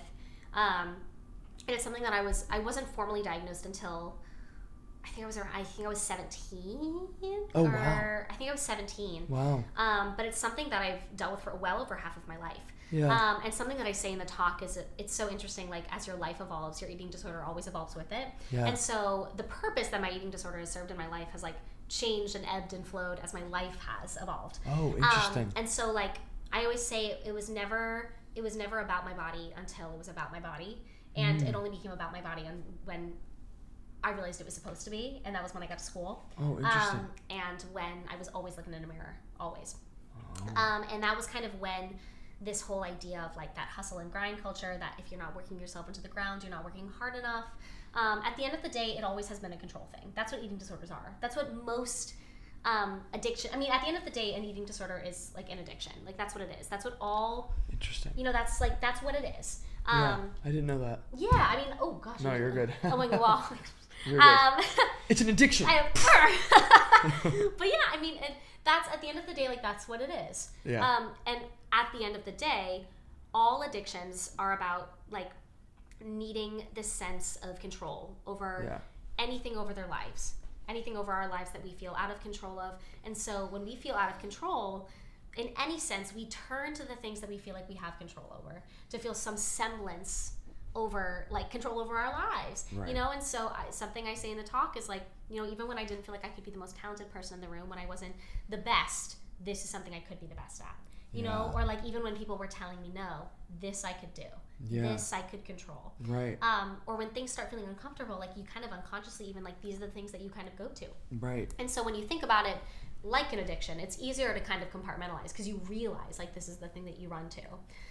The tough thing is, unlike other addictions, this is something Renee Rapp said that I think is so true. She's like, unlike other addictions, it's not something you can just cut out. You have to choose to eat every day. Yeah. Or like things in terms of like whatever eating disorder you may have, it's not something that you can just cut out of your life. Mm-hmm. It's something that you have to consciously, like deal with multiple times every single day. And so in college, it was really interesting because all of a sudden my eating disorder and my career started to like go hand in hand. Yeah. Well, your work. This is to the point even more is that what we do inherit. Well, obviously performative, but a lot of it has to do with your appearance, your outlook, the way you're presenting yourself. Yeah. That kind of thing that's a big part of it. So that you are, in truth, more than any other industry, you are being judged based on the way you look every day. That's something that we come to. That's like you walk in the room, they're looking at what you look like, and it's the only job where they won't say it, but if you're too tall, you can't get it. If you're too short, you can't get it. If you're too whatever, your look that can't happen as a doctor. You know what I mean? We're looking for a 6'2" doctor. No, like that doesn't. You know what I mean? But that happens all the time in theater, in the entertainment industry. Yeah. So that plays into that. And it's something that I'm always like, and something that I always say, and will always emphasize, is that like at the end of the day, I can think whatever I want about myself and see myself however I see myself. Yeah. But at the end of the day, especially in my collegiate experience, like I regardless of how I see myself and how, like, when I speak about my college experience, this industry will always perceive me as a thin, white, cisgender woman. So, like, especially in my collegiate experience, like, I didn't have the experience that a lot of my other classmates had. I was only ever, like, praised and rewarded for my body changing one time. cannot even begin to describe to you some of the experiences that I have heard of, that I have seen firsthand, of a lot of my peers across the board who have had insane experiences from professors at all universities and institutions in this industry specifically. So it's one of those things where I will never speak to those experiences because they're not mine to speak to. Right. How do you mean praised by your body changing? Just like I remember coming back from a contract, like a summer stock contract, and being told oh, you look great, you lost weight, and okay. That was being said to me. Yeah. Someone who was already Yeah. Okay, I see what you mean. Struggling to begin with. Yeah, sure. I see what you mean. And if that was being said to me, right? So when I say that, and I always try to say that because I think there are so many layers to this discussion, and it is so nuanced. And so when I talk about this, when I talk about my experiences, my goal is always to talk about, this culture that we have around glamorizing not taking care of ourselves, and how we've made this art look beautiful. Yeah. And not talking about these experiences, right? Because they're not mine to be had. It's not my, and it's one of those things where but every time I see those experiences being shared on social media, I have the gift of a platform that can repost that. Yeah. I have the gift of, I have the opportunity to be able to reshare that, and hopefully a couple thousand more people can see it. Right. You know what I mean? Right. Well, that's it's also my job. Speaking to the idea that it's so. I mean, obviously everything's individual. I think it's a thing that's said but not really taken into account of the idea is that just because this is your experience doesn't mean someone else's, and vice versa. Yeah. You know what I mean? You're not speaking to everyone who suffers from eating disorders or etc. You're speaking toward your experience. You're speaking toward what you have to say about it. You know what I mean? How do you feel, especially as an adult now, I mean, living on your own, doing your own thing, how do you feel that experience has changed the way that you think about your disorder? Yeah, it's so funny. Something I said to my therapist, I remember being I just think it's going to get a lot easier when I graduate. And it definitely did.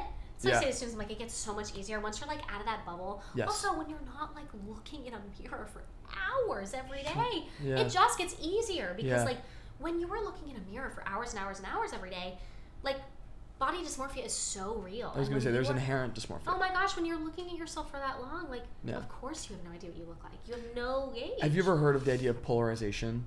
Do you know polarization is this idea that if you look at something for long enough, your gaze on it will change. Mm-hmm. So it's almost like if you look at, let's say, say the same word over and over again. Yeah, if you say it's like Meisner in that way. Oh, yes. But it's the idea is that if I look at an art piece or something and I look at it and I'm it's I don't really like the way it looks. If I look at it for long enough, the way I see it will change for better or for worse.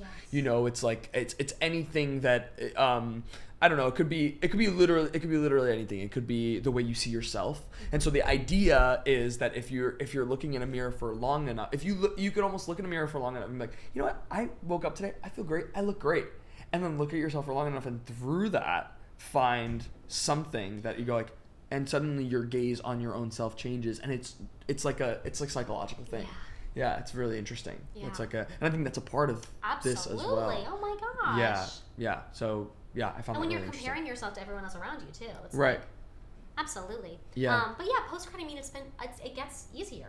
Yeah. It does get easier when you're out of that environment too, and you get to choose the environments that you place yourself in. And I don't own a full-length mirror. I haven't owned a full-length mirror in years. You get to start choosing the environments you're put into instead of having to survive the ones that you have to get through. Yeah. So how did you realize this was something that you had, if you don't mind me asking? Was struggling with? Yeah. Before your diagnosis. Oh gosh, I don't know. I feel like I can't even remember. It was so. Is it long something ago. that's genetic? I mean, it is something. It is absolutely something that is inherited. It's something that absolutely It's so interesting how things like addiction and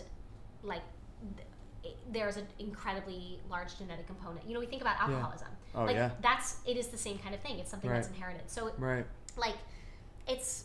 I think about it all the time, because I want to have kids. And so I think that's something I think about all the time, like structuring a home in a sense where it's I have to be attuned to that. I have to know that, if I bring kids into this world, that they're going to be born they might be born predisposed to this. Wow. You know? Interesting. So there absolutely is a genetic component to it. And like, to my knowledge, I don't really think that to my knowledge, I don't really know anyone like my mom or my dad or on any sides of my family that like had struggled with this. Yeah. But a lot of times that's very true. Yeah. But like as it started in middle school, and then you get like exposed to these kind of things, and you're like, oh, I guess this is what that is.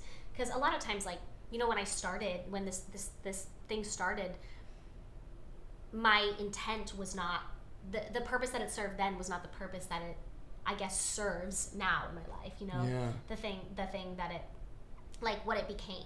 Right. If that makes sense. Well, the way you view it is differently, absolutely. I imagine. Totally as your life changes, like, your eating disorder always evolves with it. Yeah.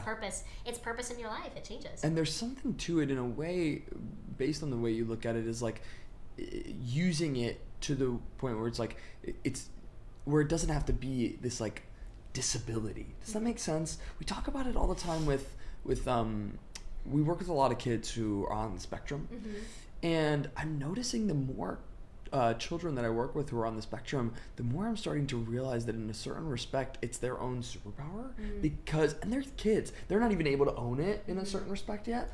But you're seeing, and this is different, it's not the same thing, but I just mean that it's something where I'm looking and I'm like, oh, there's something that about this that makes you, that when you do take ownership, and as they will grow older with it, they might not have that same experience, or like the world tells you that it's this thing that's wrong with you, right? But in fact, it's just this thing that's a part of you, And I think there's a distinction there. So, it's the whole, like, something I always say about things, because like we don't always have control over the things that happen to us. Right. We do have control over how we respond. And so a lot of times it's like, okay, I've got two options here. I can let this destroy me, or I can do something with it. And a lot of times, like, you don't always have, sometimes you have to ride the wave of what's happening to you before you can make that choice. Right. But like, out of a lot of the things that have kind of like, a lot of the cards that have kind of been dealt my way over the last couple of years, it's like, I'll be so damned if I don't do something with this. Yeah. It's also like, I don't know, those things like give me purpose. Yeah. And like, I had this conversation with someone the other day, and they had said to me, they were like, they had kind of said, I don't know, this feels kind of weird coming out of my mouth, but they were like, I think it's so like admirable or great that you do these things, and I admire you so much for it. And I don't know, like my knee-jerk response to when people say that is like, there's no other option to me. Like, that's in when I think about these things, like, there's no other option. And do I think, something else I say is like, when I don't think that bad things have to happen for good things to happen, but when bad things do happen, there's always something good that will come of it. Yeah. So when I think about things like the fact that like this disorder has been a part of my life for like well over half of my life. Right. When I think about things like the loss of my mom, who I lost a little over 5 years ago, did those things have to happen for me to have the life that I have today? No. But because those things have happened, like, I think about the conversations that I've had with people, and I think about the things that I've been able to do with my life over the last 3 years and the purpose that it's given it. Yeah. And like, am I glad that those things happen? No. But I'm so glad that because those things have happened, they have given me the ability to do things with my life that I would have never been able to do. Yeah. And other people have been able to be impacted in a positive way because of it. Right. What I think is admirable about this, though, with you especially, and this is the reason why I ask about the diagnosis and the loss of your mom, is like, there are people who are going through this who feel so, I imagine that it feels so isolating. And what you provide in the content that you're creating that I really respect is this earnest look at, you talk about not only showing the highlights, showing the lowlights. And I think that's something that is very hard. Yeah. I in a way, I have to tell you honestly, like, I almost am like, I don't know how to do that. Like, I the lowlights can get really low, and I don't know how to represent that without people using it and just using it as a judgmental thing. Now, granted, we look at social media. Social media is not, it's always your highlight. Oh, everyone's posting the good. Yeah, of course they're posting the good, though. I mean, can you blame people for posting the good? Why would I want, but there is a lot. I have a lot of respect for the fact that you can be so candid and do this, because I really do think that people respond to it. I mean, and I think the proof is in the pudding. It shows, right? People are responding to you in a way that is incredibly, hey, you changed my day at the least, right? And yeah, so I just think it's important to. I think these things that you're talking about is really important. That's why I wanted to bring it up. Thank you. Yeah. It's been something that's been very interesting, because as my platform has started to grow, that's become increasingly harder. It was so much easier when I didn't know who was watching, and then when you figure out who's watching, it's like, you know what I mean? Do you feel a different type of responsibility? Absolutely. Yeah. Oh, it's a responsibility. Period. Like that's something I say specifically with theater creators. Like, you need to know that the people who are watching your videos, like, you have such a responsibility. You know, you're able to like see the age range, your demographic. Yes, of the people right. who We are do watching too. Your videos. Yeah. My like age demographic, my primary age demographic is ages 14 to 21. Oh wow. That is a young age demographic. It sure is. And like, I don't take that lightly. Yeah. The fact that people watch my videos. Yeah. From like, there are some people who watch them start to finish and take the things that I say to heart. I don't take that lightly.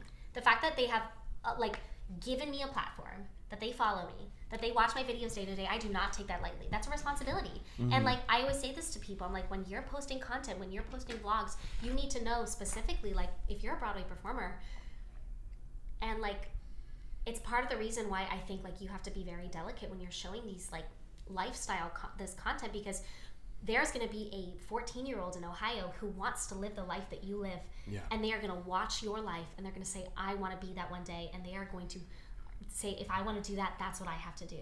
So if you are working yourself into the ground, if you are not feeling yourself properly, if you are promoting this toxic life and mindset, if you are not feeling yourself properly, that is what they are going to think they have to do.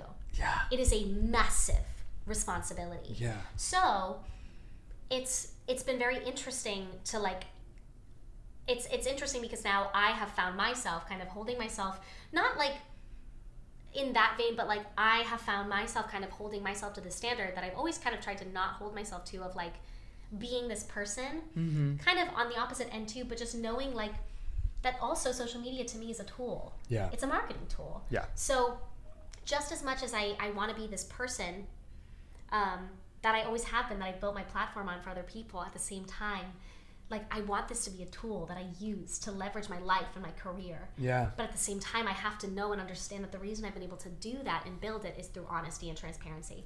Right. So I'm like kind of in this You're weird... riding a line. Yeah. And you're talking about this demographic. This demographic is incredibly, inherently impressionable. Yeah. You know what I mean? And more so now, I think that's a generational divide. We're learning through social media. We are getting sometimes primary source things from social media. I mean, it's a bigger conversation because it's not only kids, but I just mean kids especially. They're so impressionable and they are learning firsthand things. And sometimes that comes to a detriment, and sometimes it's a beautiful thing, and it can be. And I think about it too, even with teaching kids, like, watch what you say, watch how you act, watch the way you talk, or because it means, I mean, I know things that have happened when I was young that still resonate with me. Your childhood sets such a foundation and precedent for your entire life. So yeah, I think it's really special and definitely something to be careful with, but also something to be exactly what you said, honest and transparent. And I think that's what you're doing. And I think that there are a lot of people who are watching your stuff and saying, I want to be like you, about you. You know what I mean? So anyway, that's really special. I want to talk about your 54 Below show. I think it's so exciting. Remind me what it was called again? My Mother's Daughter. Yes, right. Okay, yes, My Mother's Daughter. And this was a long time in the making. Yeah. I mean, tell me about that. Tell me about crafting this show. You had Laura Bell Bundy was there with you doing it. I mean, how cool. And it's pretty much all on YouTube, and it's incredible. It's fantastic. The way you curated it and the songs that you chose were just really special and suited you, and told the story in the way that you wanted to tell it, which I think is admirable too, in the sense of a cabaret show, telling this like semi-narrative and whatnot with what you're doing. Yeah, speak to the start and evolution of My Mother's Daughter. Yeah, so it's so funny. My friend Carly, who produced it, a couple years ago was like, hey, when you want to do one of these, let me know. And I've always been just so scared too. I always knew exactly what I wanted to do the show about. There are so many of those songs that have always been in the show. I've had this playlist called like Super Secret Solo Show in my Spotify for years. And I've had this note in my notes app that's been like a crazy brain dump about this show for years. I've just been so scared because it's terrifying. Of course. And I've just been way too scared to do it. Yeah. And then it's so funny. I was talking to Carly at a brunch at an event. And it was kind of when I was on this, I had this realization that like all my life I had only allowed myself to ever want one thing. And I was feeling so beat down. This last audition season kind of kicked my teeth in. And it was in August of last year. I was just like feeling really beat down. And she was like, I think you need to do your show this year. And I was like, okay. And we were thinking about the fall, but the timing kind of didn't really work out. And then I texted her on like January 1st, and I was like, let's maybe try to do the spring. Yeah. And she does influencer marketing for Broadway shows. And yes. with yes, audition I know season, her. She was actually, we saw her last night, funny enough. Oh, yes. At the opening night. And both of and with audition season, like we knew that we wanted to do it kind of in the earlier half of spring. And we knew we wanted to do it at 54 because we both knew the venue, we knew like the layout, we knew it was possible. We knew it'd be like the least stressful environment because we knew we were familiar with it. Right. And so she was like, yeah, let me reach out to the venue and see what the dates are. 2 days later, we had a date on the calendar, a contract in hand, everything was signed. It was like, all of a sudden I was like, I didn't realize that the car was going to be driving this fast. But it was one of those, like, if I didn't get that kick in the ass, I don't know if I ever would, because I was, like, so scared. I needed someone to, like, full steam ahead. Yeah. And transparently, I was in a financial place for the first time in my life where I had put money aside that I wanted to invest into this. Because I was like, I'm a little crazy, which I don't know if you picked up on. No. Or if anyone else knew. But, like, I'm someone who, like, if I'm going to do something, I'm going to do it. Right. And so when I started to have this in the back of my mind, I knew that I wanted, if I was going to do this, I was going to do it. Right. I knew the things that I wanted to do. Yeah. You know, I had been thinking about this for a long time. And I knew some of the things I wasn't willing to compromise on. And so I had spent some time putting some money away, you know, bit by bit. And I had this separate account. And that was money that I was like, I'm willing to lose this. Like, I'm willing to not make this back. Because I knew I wanted this. I didn't want to compromise. I wanted to be able to do this show and be like, this is exactly. I didn't cut any corners. Yeah, You this is know? exactly how you wanted to do it. Yeah, and it was the first time that I had ever really made a financial investment like that. Where So I was, that's producing it. yeah, I'd Yeah. never really done that before. Yeah. And so we just kind of hit the ground running, and as soon as we had that date on the calendar, we shot the promotional photos. I hit up my friend Goldie, who's fantastic. She is. I can't say enough incredible things about her. Yeah, she's wonderful. Yeah. She was the associate MD, or she's the MD on Notebook, right? Associate. Associate on Notebook. And then she started 4 days before our solo show. She started as the associate MD on 6. On 6. Oh, cool. 4 or 5 days. Oh, awesome. Yeah, I was like, are you good? Yeah, and she's the most really incredible cool. woman I've ever known. I saw the Notebook. The day I saw the Notebook was her first day going in Oh, as shut MD. up. Oh my God, I would die. And I had friends who were friends of hers who were there, and it was really cool. We really met special. doing summer stock at a barn. Oh, cool. I was an intern. I was 19, and she was the music director for the junior interns. Very cool. Yeah, so it's been so cool to be able to have like a front row seat to her life and her career. Yeah. But she made that show leaps and bounds beyond what I ever could have imagined for it. Anyways, Wow. and so I basically, as soon as we started that, it was like, okay, let's go, guns blazing. And I kind of put my nose down and I solidified the set list. I started writing the script. We had our rehearsals. You know, we solidified our guests. Yeah. And we had like 3 rehearsals, like 4-hour rehearsals. We had our guests come and go. Nice. We had our sitz probe with the most insane band. Oh my gosh! I think my words to Goldie So were like, cool. "Wow, you really Avengers assembled, didn't you?" It was the most insane group of musicians I've ever worked with. What was your band like? Who did you had her on keys. We had her. Oh my gosh, I'm gonna butcher everyone's last name. No, you're good. Who was? Oh, you had percussion, I imagine. Yes. So we had a team full of Broadway musicians. Wow. Guitarist. Our guitarist name was Mark. Nice. Our like bassist who also played like an upright bass, but also like an electric bass. Incredible. Her name was Yuka. Wow. We had Elena on the drums, who was the drummer for Six. Oh my gosh. Mark was the How Hell's Kitchen cool. guitarist. Nice. That's and awesome. then we had That is so Sarah on exciting. strings. Yeah, it was crazy. It was nuts. It was just like, they just like, oh my gosh, it was in that. There's like audio recordings of me being like, are you kidding? Like at the, it was so nuts. They're so good. Anyways, and then we did the show. And I didn't remember any of it. Totally blacked out. So tell me some of the material that you did in the show. So we mentioned Tomorrow. Yes, we did Tomorrow. We did a really fun jazz rendition of Tomorrow, which ended up being one of my favorite songs in the whole show. Yeah. We did an original song of Goldie's called Place at the Table, which was another one of my favorites and one of the crowd favorites, like one that everybody really, really loved. Oh, nice. We ended the show with a Little Women medley, which Yes. was always a dream of mine. Right. Which she just like Really well crafted. It was great. knocked out of the park. Yeah. One of my favorite, we sang the duets and trios that we sang a trio with two people that I grew up with. Yeah. My mom was a teacher and an educator. Yes. And so to talk about the youth theater company that she had a really big part of, that was a big part of my upbringing and a lot of other people. We had two people who are like working today who I grew up with sing oh my gosh, A Soft Place to Land. We all sang that. Nice. Which was fun. And then to talk about to kind of make this transition about after my mom passed, we had to sell our childhood home. And so during COVID, we were like going through that house, and the big thing that we had to do is go through all these boxes in the basement. Yeah.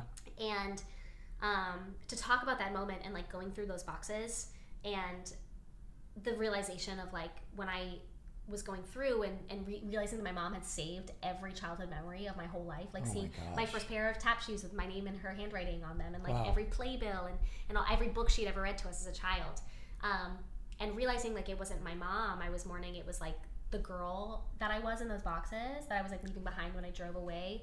Yeah. Echo Picone, we wanted to sing a duet we wanted to sing oh my gosh, I Want to Go Back from The Notebook with a younger version of myself to kind of be like that kind of a transition. Right. And so sweet Echo Picone, we sang that together.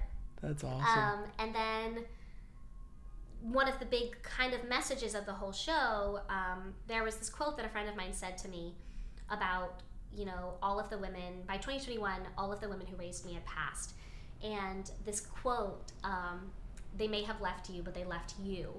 That has kind of like been it kind of is the thing that gave my grief purpose and the big reason why I still talk about it today. Yeah. Being like, you know, like you kind of get to speak into the world the words that they didn't get to say yet, and like you get to finish what they started. Jeez. And one of the songs that I've always wanted in the show but didn't really understand where it fit was I Will Never Leave You, but from the perspective of like a mother and a daughter. And so it was really important to me that I wanted to sing that with a mom. And someone that I've gotten to know really intimately over the last couple of years is Laura Bell Bundy. Yeah. Specifically because of her work. I feel like not enough people know this. Yeah. She does so much advocacy work for women. I did know a little bit about it. Yeah, she's got this incredible, she does work for this incredible organization that she founded called Women of Tomorrow. That literally is just like this ginormous resource for women in every sense of the word. And so like I discovered Laura Bell Bundy as the Laura Bell Bundy that everyone knows, and I got to know her as this insane, fierce advocate for women's rights, and an incredible mother. Yeah. So when we were thinking about people that we wanted to ask to do this show, it was one of those like, I can't believe I'm sending this email. I was like, I can't believe I'm asking you to do this. And she said yes. Oh my gosh. Which is like crazy. It was one of those moments where we were sitting on stage and I was like, how do we get here? Like, what's going on? Crazy. But yeah. Oh my gosh. Yeah, that is really special. Are you looking, because I'm sitting here, I'm listening to it, and I was sorry that I didn't attend it the first time. Are you looking to remount it? Are you looking to do it again? People keep asking me that, and I haven't even thought about it. Really? You got to start thinking about it. Honestly, now that it's like, I would love to. Yeah. I think it's so funny. 54 was like, do you want to do it again? And I was like, can we just get through it once, please? Yeah. I was like, yeah. Yeah, I mean, like, it's, right. I feel like doing it the first time was such a, like we finished and I was like, but yeah, I mean, it was, like, it was such a special experience. I would absolutely be game to do it again. Yeah. I think you should. Especially if like the time and place was right. Yeah. I think you absolutely should. Yeah. Yeah. Because I want to come see it. Okay. I'm like trying to think of what. Okay. I want to talk about this.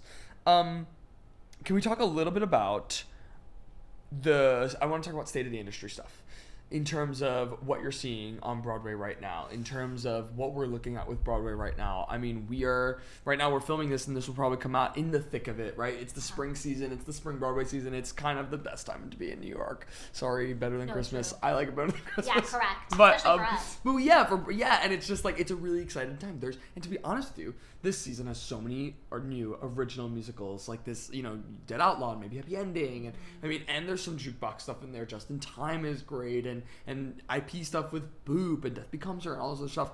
What are you seeing? What are you loving? What are you thinking? Yeah, that's kind of to what you said. Like, it feels like such a breath of fresh air that there's so much original work, and even the jukebox stuff, like, it's still original, fresh material. Yeah. You know what I mean? Like, it's still fresh material. Yeah. That's what's been so exciting. Like, I just saw Death Becomes Her the other day. Yeah, how fun, right? It was like, yes! Like, this is what I feel like last season felt like a lot of, like, which I had a lot of fun last season, but this season felt like a lot of stuff that everyone has been sitting on. Yeah. And, like, let go into the wild. Yes. It felt like everything this season marinated and was like cooked. Yeah. They let it cook. Yeah. I know. I'm kind of like loving it. Me too. Yeah. What is the biggest thing you're trying to see? Biggest thing you haven't seen yet that you're like, I gotta catch it.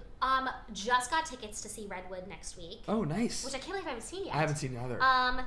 And I'm really excited to see Boop. That's the next one I'm trying to see. Yeah, we saw that a couple weeks ago.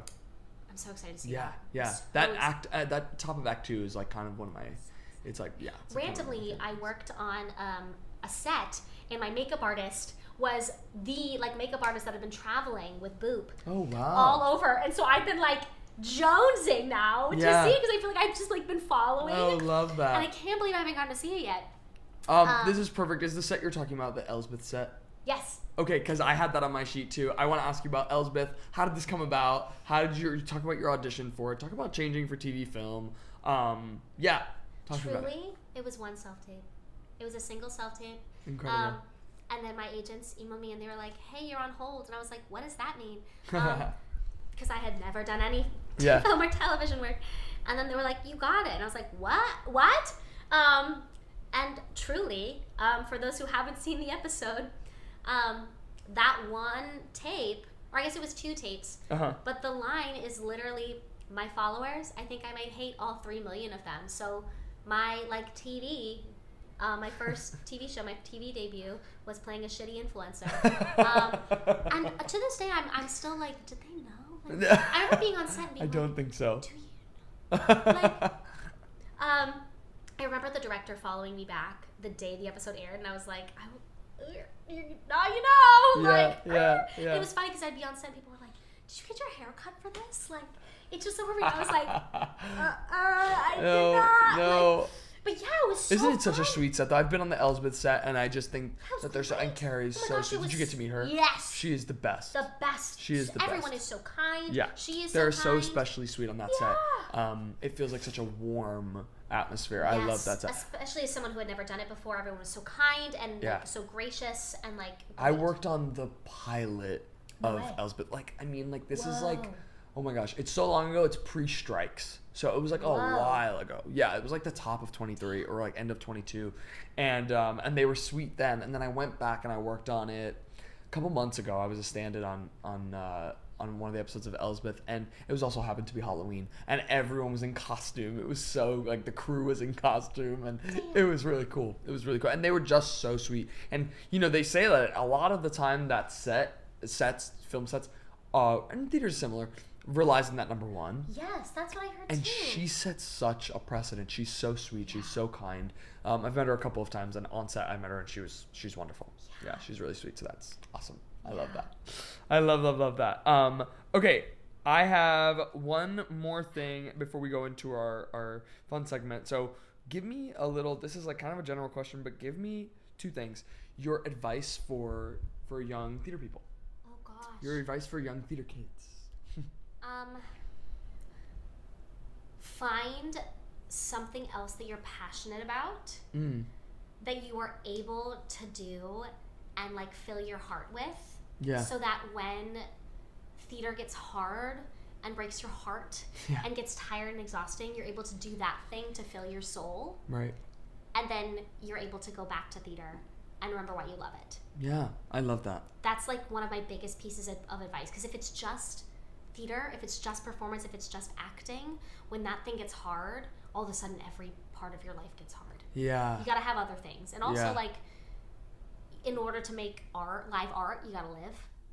Yeah. You know? Yeah, well that was a part of your TED Talk, wasn't it? It is. Yeah, yeah. It's a huge part of it. Yeah, yeah. I love that. And we talked about Annie and Amy, but give me some dream roles. Give me some. Oh gosh. Where should we see you? Where do you want to be seen? I should ask. I am dying to play Elle Woods. Yes. I'm dying to play. Yes. Elle Woods, come on. I'm like dying, jonesing to play that woman. Yeah. Oh, love that. So I want to ask you first, what is next for you? What are you most looking forward to? What is the thing that's next for you? What are we looking out for? I mean, we see you on our phones every day, but what else are we looking out for you? When is this coming out? Probably like a month from now. Okay. Maybe a little longer. So I guess the things that are like coming up, they're coming up kind of soon. They're coming up soon. Yeah, okay. So they'll have already happened. Well, tell it anyway, and then maybe we could, push it and come out. They're still kind of in the works. Oh yeah, okay. There's okay, some cool. exciting. There are some exciting things happening with the post audition treat. That's all I'll say. With the what? The post audition treat. Oh, okay, cool. Very cool. Which are exciting. I'm also doing a workshop of a new show next week, which is exciting performance wise. Which is fun. But yes, there are some exciting things happening with the post audition treat. Yeah. That are happening in the coming weeks. One of them should be already, I think, will have already happened, but is still like in the works. So I don't want to say anything yet. The other thing will not have happened yet. But okay. It's a big year for the post audition treat. Yay! I love that. Okay, can you tell me about wait, what did you just said something that made me workshop post audition treat. Workshop post audition treat. We just said it. Oh my gosh, I just had it on my brain. Okay, we're moving on. Whatever. What motivates you, Cara? Oh gosh.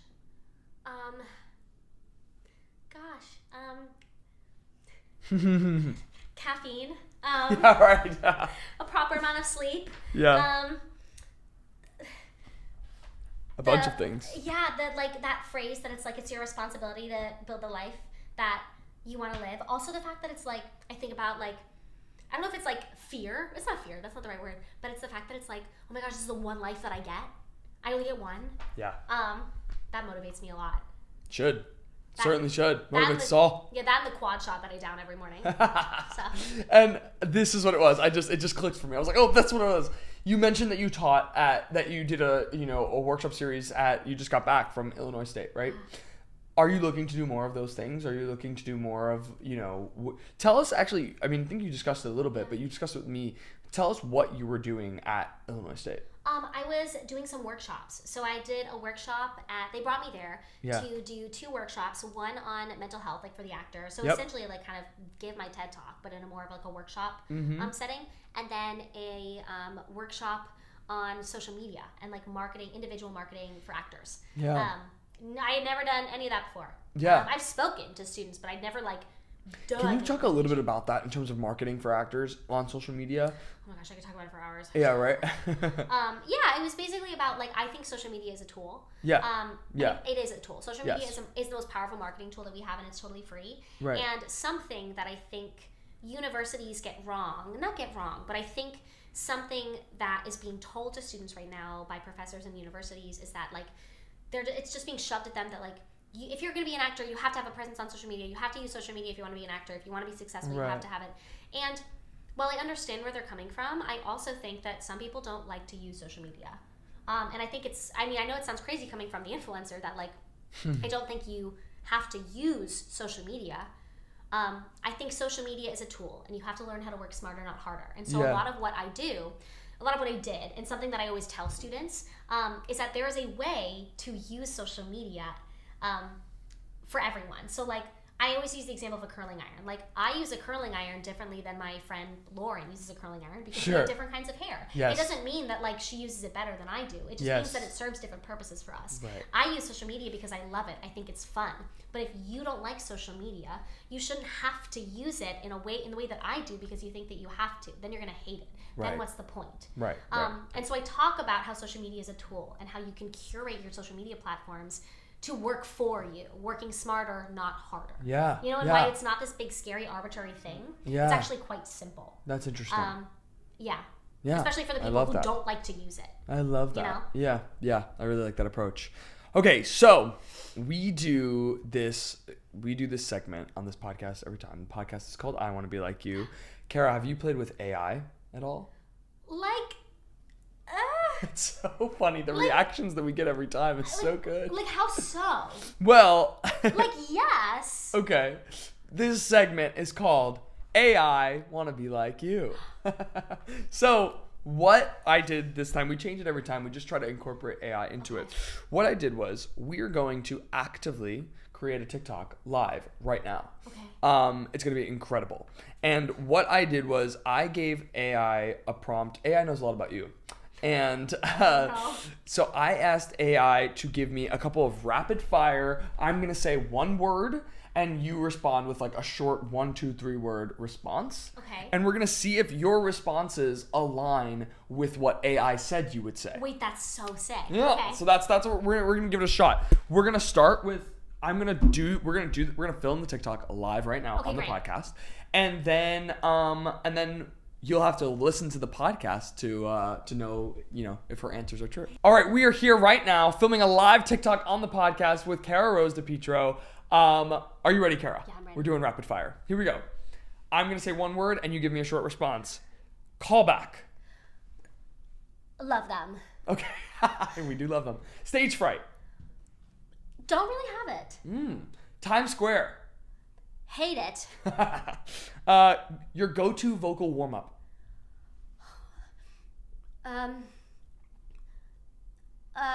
Straw phonation. Oh, okay. Nice.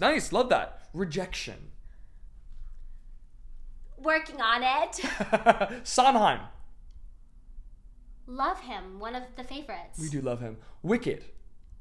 Love her work. Wicked for good. Love her work. Looking forward to it. Yes. Broadway. The goal, the dream. Yes. And last but not least, social media. Love her work. Employment. Incredible. All right. Watch the podcast. Woo. All right. We did it. Live podcast. Let's see if your answers aligned, Cara. Some of them actually did. Did? Yeah. So some of them I actually thought you were going to say this for go-to vocal warm-up. I thought you were going to say lip trills. Oh. That's what AI thought you were going to say as well. But you said straw phonation. Yeah. Maybe one is better than the other. Maybe do both. I do both. Yeah. Lip trills are important. You kind of said this with Times Square. They thought you would say chaos. Chaos. Let me see what else. Wicked. This is what they wrote for Wicked. Still practicing my Glinda riff in the shower. That's crazy. That's so specific. Why did AI light me up like that? I don't know. Wicked for good. They said that you would say, I'm bringing tissues. I mean, for real, yeah. Yeah. So am I. Broadway, always the dream. That's that one was pretty specific. close, right? High. That was pretty close. Social media, blessing and a curse, they said. Oh, well. So these aren't wrong. I mean, they're just a little off, and some of them were pretty right. Wow. Rejection, it said stings, keep going. I mean, yeah. Sondheim, it said brainy, beautiful, low-key intimidating. I mean, for real. I mean, yeah. And stage fright, it said real, but conquerable. And callback, it said heart pounding. I mean, yeah. Very interesting. Very interesting. Some of it was right, some of it was wrong. Isn't that weird? That's really funny. Kind of freaky, right? That's a really good one. That's interesting. It was fun. Yeah, it's like freaky weird. Okay, we're big on manifestation in this podcast. So we want to manifest a dream guest. Give me a dream guest to be sitting in this chair. In this chair? Yeah. Okay. I want you. I'm trying to think who I want you to have in this chair. I'm trying to think. We've gotten so many good responses, so the pressure is high. Yeah. I'm trying to think. This better be good. I feel like. I'm just like so. Well, obsessed. it's a hard question. You could go for anyone. I know. I feel like I'm just so obsessed with her and like her work and her energy. Who did you say? Helen J. Shen. Helen J. Shen. Oh, I would love to have Helen J. Shen. I'm just obsessed with her and her work. And You know, her, when I saw the show, her she energy. wasn't in it. Did We you saw see her Hannah? cover. Yeah, we did see Oh, Hannah. she's one of my good friends. And she's brilliant. We went to school together. Amazing. Yeah, she's amazing. I literally I waited to see the show until when she was. I like sat twiddling my thumbs until those dates were announced, and I said. Yeah, but I would love to have Helen J. Shen. In fact, let's do Helen and Hannah. Wait, yeah, you should absolutely Let's have. do it. Hannah too. Like Hannah's story is amazing. And like her journey is so interesting, and I mean both of them too. I feel like their friendship, like watching their friendship on social media, is my favorite. Yeah, I love that. Wait, I'll take it. I'll take two it. of them on at the same time. I'll take it. Amazing. Okay, so when we started this podcast, this is our last question. We asked you when we started this podcast. We asked you who was your I want to be like you as a kid, and now I want to ask you who is your I want to be like you now. Oh my gosh! Now, my goodness. Who is my I want to be like you? Honestly, she's not real, but Elle Woods. Elle Woods. I think it's, and for a couple of reasons. Yeah. One of them is the way that you never, ever, ever watch her cut down anyone else to get to where she is. Right. She continually supports the women around her, even when they don't support her. Yeah. She consistently works hard to get to where she is. Even in the moments where she like really, really doubts herself, she lets herself feel those things and then comes out on the other side. And I love the fact that both the movie and the musical, they both end with this like quote and this like message of like, and you always must have faith in yourself. Like being able to like, because I think at the end of the day, like something that I'm really working on and something that I really preach to people is like, my life has started to change when I stopped trying to find my worth and my value in the opinions of other people, and when I started to find it in the value that I found in myself. Yeah. And that started to change my life. Yeah. And so like living my life in a way where I'm not just proving other people wrong when I'm proving things to myself. Yeah. Like that's who I want to be like. That's one of the reasons why I want to play her so bad. Yeah, you already done the character work. You've already done all the prep. You know her intents. That's why I fell off the TED Talk. I was like, all right, I'm ready. Yeah, you're ready to do Elle Woods. Um, Thank you so much for doing this. I cannot thank you enough. This is a blast, and I know so many people are going to get so much out of it, so I really appreciate you. This is the best. Thank you, Cara. Thank you for having me. Yay! There it is. I Want to Be Like You with Cara. Woo woo! I Want to Be Like You with Elbi Cespedes is produced by Elbi and Christian Cespedes. Special thanks to Angelina Cespedes, Jake Santora, Vincenzo Salvatore Cakes, and of course, Cara Rose DiPietro.